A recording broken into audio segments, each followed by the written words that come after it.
It's been 6 years since we last caught up with village gravedigger Ian Shipley.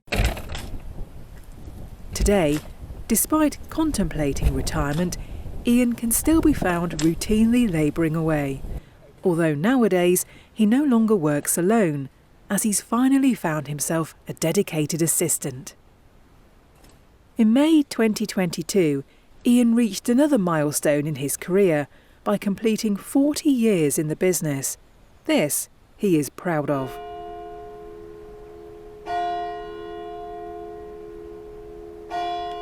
It's been a long journey, but slowly, year by year, Ian's been edging that little bit closer to reaching his target of hand-digging 5,000 graves. However, reaching this unique goal will take Ian the best part of another 4 years, and that's a lot of graft.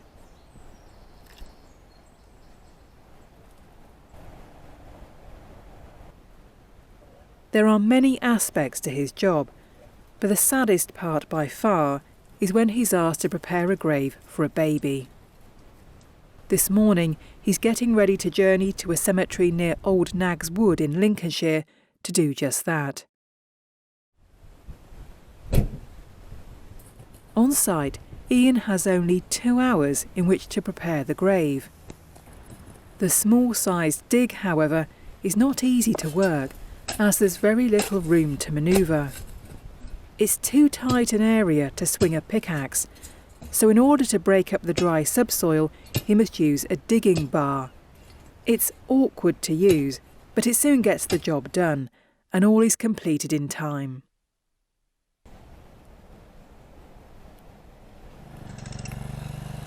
Within a matter of days, the clocks will go back, and another long, cold winter will begin. But unlike previous years, Ian no longer has to face working the chilly, bleak midwinter without any help. For a number of years, he'd unsuccessfully searched for the right candidate, who would not only be willing to take on the business when he does eventually retire, but would happily continue to dig by hand. In February 2020, Ian fortuitously met Dave Longdon, aka Dave the Grave. This chance encounter could not have come at a better time. Not shy of a hard day's graft, he straight away became Ian's new assistant. For the past 3.5 years, Dave has been learning the trade, thus confronting head-on the many challenges that beset this demanding profession. From large 35-stone caskets to removing giant-sized boulders, from unearthing old bones to releasing trapped webbings, dealing with wet land and flooded graves, as well as boarding out and shoring. So far, it hasn't put him off. Also lending a hand in preparing the occasional dig is long-term friend Neil Greby. He is 76 years young. From time to time, when the days are warm and the land is soft, he likes nothing more than to help out. It's amazing how someone of his age is still willing to do some manual toil, especially when today's youth will not even consider it.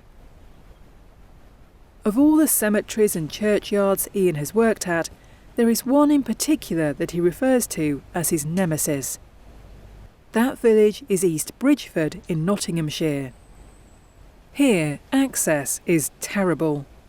Lugging equipment up and down the steep slope is strenuous, especially at this time of year when the winding pathway is often slippery and treacherous underfoot.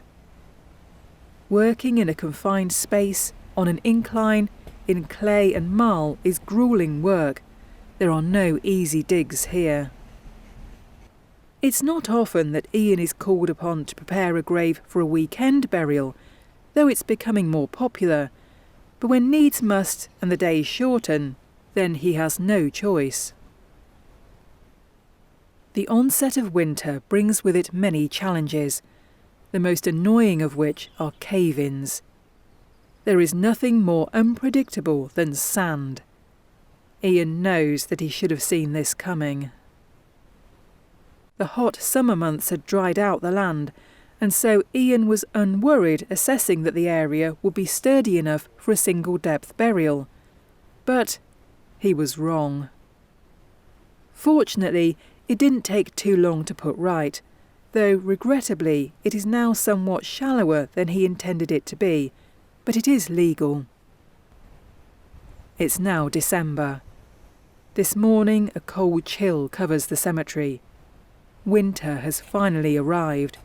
It's bitter out there, but once motivated, Ian soon gets warmed up. What a difference 24 hours makes. Today may be sunny and bright, but last night the temperature plummeted. As a result, a sharp air frost has frozen the spoil heap.